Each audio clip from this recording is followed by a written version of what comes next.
Good afternoon, good evening, good morning, Fabulites. So, yesterday I watched American Gods, episode 1, season 1, and I think it comes on the STARZ network. So, I just have some thoughts. It's probably going to be like a recap, but I think I'm going to continue to watch it. So, my review is on the I guess I would give it an 8 or a 9. Like, it definitely kept my attention. I couldn't exactly figure out what was going on, but it wasn't so confusing to be upsetting or disturbing or just make me turn it off.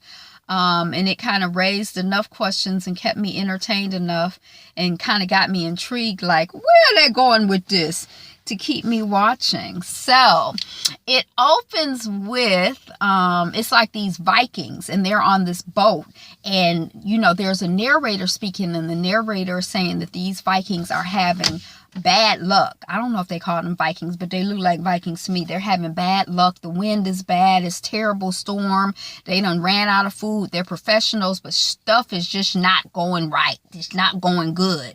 But woohoo! They find an island and they land on the island. Hallelujah! Yes!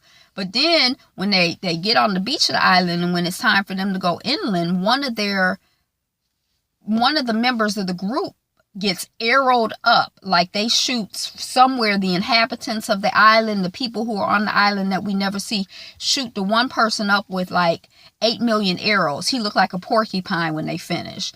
And so it's kind of like, then somebody else stepped forward, and I think they cover his head in arrows. So we very quickly get the message at the same time that the Vikings do, that y'all done landed on the island, but you are not welcome on the island. Do not come any further. If you come further, we got something for you.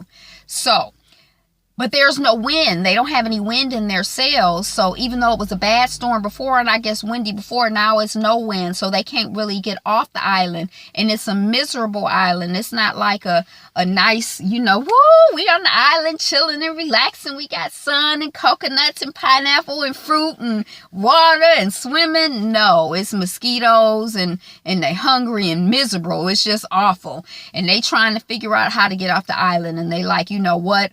Our gods need a sacrifice. We need to let them know, who we are and where we're at. And they might do one sacrifice that doesn't work, or it might be that their first idea for a sacrifice is to take their knives and get them real hot and stab themselves in the eye. They stab each other in the eye, and then one person stabs himself in the eye.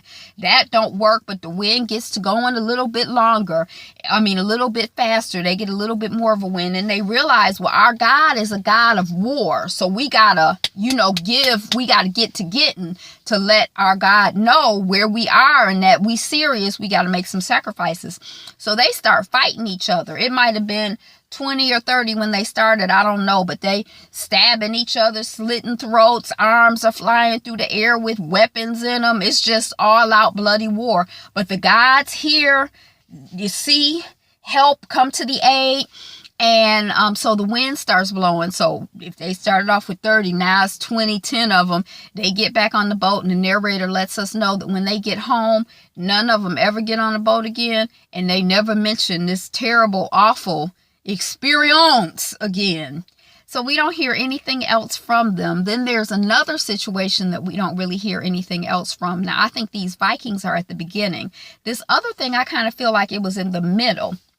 We see this couple. It's like an older couple, 40s, 50s, middle-aged couple. It's a black woman, attractive, but she is on the fluffier side, black woman, and a white man. He's on the fluffier side as well, middle age. He's probably attractive to somebody too. And they seem to be on a date. You get the impression that his children encouraged him to go on this date. He's really happy that he went on this date with her. He's really excited about her. He's into her. And she seems a little surprised that he's into her, a little insecure or something.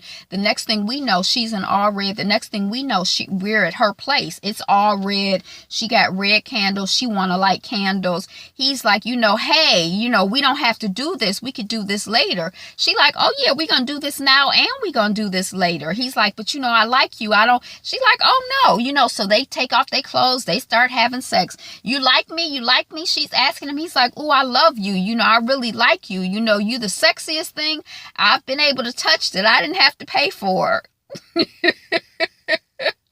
So she's like, if you like me, worship me, worship me. And he's like, he not quite sure how to worship her. The sex is really good. You wonderful. It's kind of like he can't quite get his rhythm. But then, I don't know, they're still having sex. She's telling him to worship her. Somehow along the way, he clicks in, he gets his rhythm. Whatever happens, he's just like, you're the best, you the greatest, you the sweetest. Your vagina is all of this and then some, and woo, woo, woo. And oh my God, you feel so good. It feels so good. It's like they're just really having at it. They're having at it. It's, he's excited. He worshiping her. She happy. He getting sexed up by her. He happy, everybody happy. And then he starts to have an orgasm. She starts to have an orgasm, and his behind disappears into her vagina. I don't know. Don't ask me. I just watched the show. I didn't write it. I haven't seen the script. I don't know. That's I'm just telling you what had happened. Okay, so then the main kind of thing, I think those are all of the ancillary kind of off to the side things that happen. The main thing is there's this guy who's in jail, and he is this close to being released. If it's Monday, he getting out on Friday. It's time for him to y'all, I gotta let the window down, it's hot. It's time for him to get released. So but he has a premonition. It's like things aren't quite, something don't feel right to him. So he calls his his wife, and he's like, how you doing? Is everything okay? I feel like the sky is constipated. How do you turn this thing off? Oh, I turned it off. I feel like the sky is constipated, or it needs to move or something. She like, boo, don't even worry about that. Just worry about getting home. You got 2 or 3 more days. Don't even start tripping now. Somebody's cutting grass or weed eating or whatever. Oh, Lord. Don't even worry about that. You just worry about acting surprised at your surprise welcome home party. So, he's kind of like, okay. We see him going to bed. He's dreaming.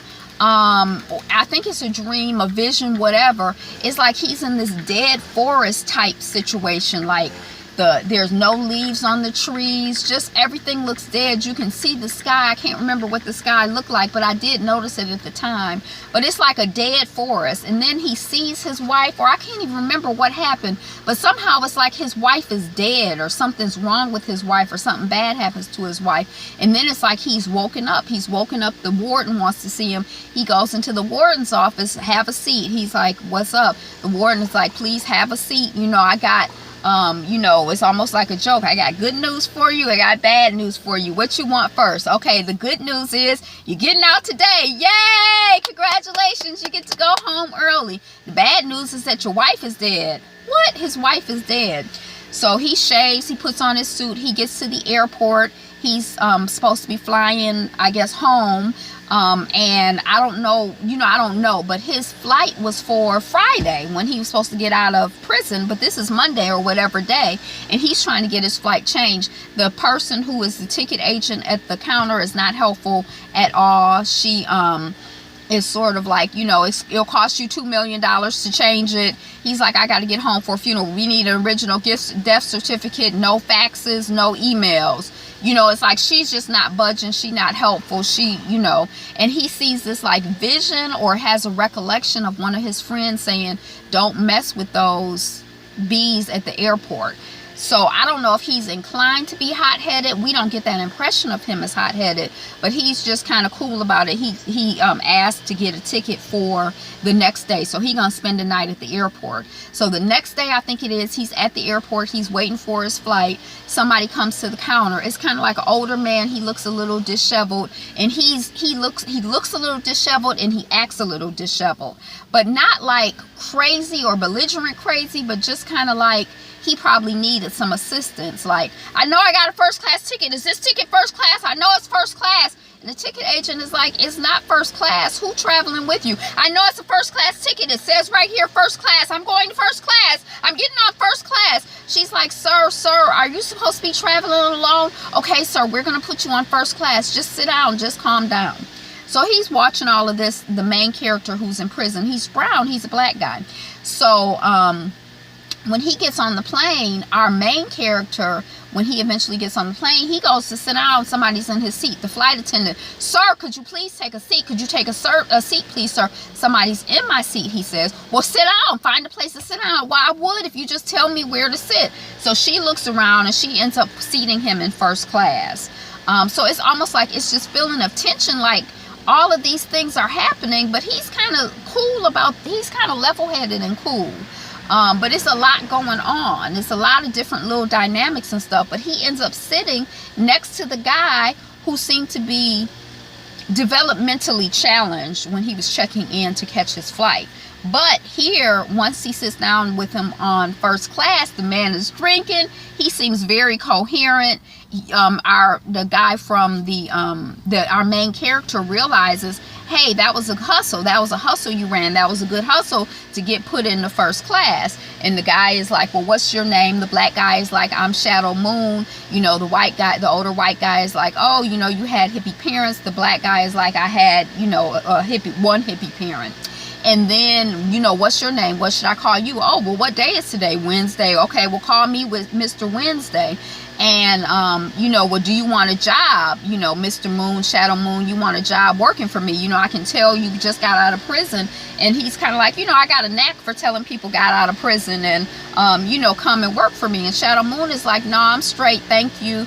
You know, I haven't, and, you know, it's kind of like it's his first time flying. The guy is giving him advice like, well, drink this. He's ordering a drink. From the flight attendant. The flight attendant had tried to take his drink away from him, but he's very, I don't know if aggressive, but he's like very confident and slick mouth. So it's like before she know it, not only did she not take his drink from him, but she done brought him a drink and Shadow Moon a drink. And, you know, so they're drinking. The next thing he knows, he wakes up. And, you know, they've landed, but he hasn't made it home. He hasn't made it to his final destination yet. There was some turbulence or whatever, and they had to land the plane. He decided he gonna rent a car because he's trying to get, I guess, to his wife's funeral. He's trying to get on home. So he rents a car, but his money is kind of tight. He got credit cards and everything. I don't know how the whole, you know, jail prison thing works. I don't know if his wife's, I don't know what the deal is. But he has a car. He's driving a car. I mean, he's rented a car. He's driving along. He gets to a place where he's going, you know, like not a rest stop situation, but he's resting. You know, so he's going to get him some food, get him some gas, whatever. He goes into a restaurant. You know, what do you have that's cheap and filling? Oh, we got the burger and the chili and they good together. Well, I can only afford one if I'm going to get gas. He orders his one. He goes to the bathroom. Who in the bathroom? Mr. Wednesday is in the bathroom. He got a newspaper. Oh, I'm sorry to hear about your wife and your best friend. And he had told, Mr. Wednesday had said you don't have a job, I think when they first met, but I kind of glossed over it. I'm like, what do you mean you don't have a job? But, you know, he shows him the newspaper where his wife has made her transition and also his best friend made the transition at the same time. The warden probably didn't tell him about that because that's his best friend or his friend, not his wife. So, he gets, you know, he's at the, you know, he leaves the bathroom or whatever, and he gets back to the bar, and Mr. Wednesday is like, so do you want to work for me? He like, no, you're creepy, you're weird, I don't want to have anything to do with you, you know, leave me alone. And, you know, the guy, Mr. Wednesday, it's like he not even bothered by it. He like, oh, you know, come on, work for me. You know, your best friend is dead, so you don't have that job you thought you had. I always need, you know, a strong person who knows how to act dumb, but who's not dumb to work for me. And, you know, Shadow Moon is like, man, you know, and we had seen him earlier do some coin tricks. Like he was like an amateur magician. So he's like, well, I'm not going to work for anybody who's less lucky than me. And we already know he about to do a trick. So he's like, you know, call it heads or tails. If you call it right, I'll work for you. But in his head, it ain't no way the man can win because he about to do a trick on him. So his man called the thing, he flips the coin, and then boom, it's heads. If Mr. Wednesday said heads, it's heads. So Shadow Moon is like, what, huh? Meanwhile, it's a man standing over him. I think he redheaded, but a tall, kind of pale white man, and he like, you know, what's up? Oh, I'm Mr. Leprechaun. Leprechaun, I thought leprechauns were small. Oh, that's just a stereotype. Meanwhile, with Mr. Leprechaun, it's like, oh, you do coin tricks, and he's pulling gold coins out from everywhere. And then they get into this thing where it's like Mr. Leprechaun wants to fight with Shadow Moon, and Shadow Moon is like, man, I don't want to fight with you. And you know, it's like Leprechaun just keeps picking and picking and picking and picking and picking, and he's really cool, Shadow Moon, but you know, somehow, I can't remember how, but they end up fighting. The next thing we know, Shadow Moon is waking up, and he is in the back seat of Mr. Wednesday's car. And Mr. Wednesday, he ain't in no rental car. It's like he got an old school, like he's into classic cars, let's say, and he got a 1957 Cadillac. It's his 1957 Cadillac. So he was at the airport, then he's randomly at this place where he's driving along, and he has his car. It's kind of like, this is weird, you know. And so Shadow Moon is like, you know, well, what's up? And you know, he notices, Shadow Moon notices that now he's able to pull gold coins out the air. Did the leprechaun teach me the trick? And I don't remember what Mr. Wednesday says, but they basically make it to where Shadow Moon lives, where his family is, for the funeral. And Mr. Wednesday tells him, take all the time you need. That's the only time I'm going to tell you this. You'll never hear it again, and I'll never mean it again, but you take all the time you need. Miss Shadow Moon goes to his wife's funeral. His wife's best friend is there. So it was like best friends were married to best friends. So his best friend was married to his wife's best friend. So she's there at the funeral. Oh, you made it. Did you break out of jail, or did they let you out early? And she seemed a little unstable. She seemed a little, you know, somehow at the funeral. And it turns out that the way he didn't know, but the way that they died, although when I was telling my mother, she like, oh, when you hear that they were in the newspaper together, I knew it was something going on. But see, I had already read one review, so I knew this was going on, that his wife and his best friend died together having sex, or his wife was giving his best friend a blowjob when they died. So you know,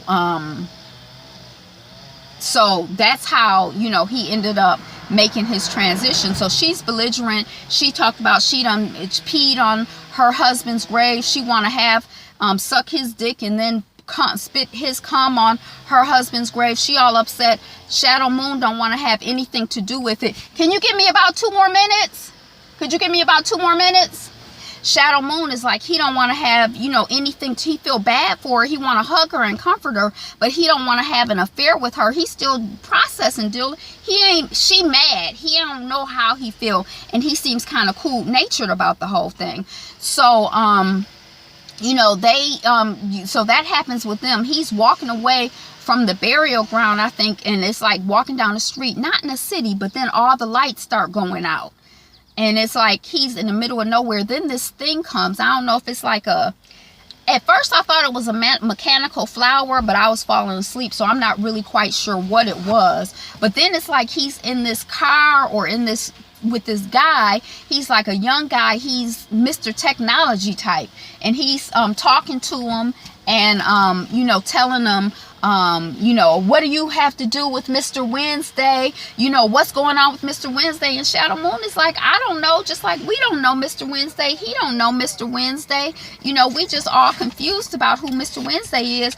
He tell him, you know, beat him. And then all of a sudden 2 men appear on his side, and they start beating them. And he can't figure out what's going on. And the technology guy is like, I'm Mr. Technology. And my neighbors came, and now she just happy. But they got all kinds of pretty plants. Mr. Technology, and you know, he's the old, Mr. Wednesday is the old, and I don't know what you're doing, but we're the new, and he can't defeat us. And then the next thing we know, he outside in the field being beat up by these, kind of like something from the Matrix, where it's like Matrix, where it's nobody, then it's 2 or 3 people, then it's 5 or 10 people, and they beating them up. And that's all I remember. But I'm probably today, I'm not going to any barbecues or picnics or anything like that. So I might get to watch another episode of, what was it called? American Gods. And I might also get to watch an episode of Handmaid's Tale or 2. I don't know. I know I need to drink some water. But that's what I got for you. Thanks for watching, commenting, subscribing. Are you watching American Gods? I think I'm going to watch more. And I'll let you know my progress as I go. But again, it's Angela. The channel is Be Fabulous You. Thank you for watching, commenting, subscribing. And have a wonderful, fabulous day.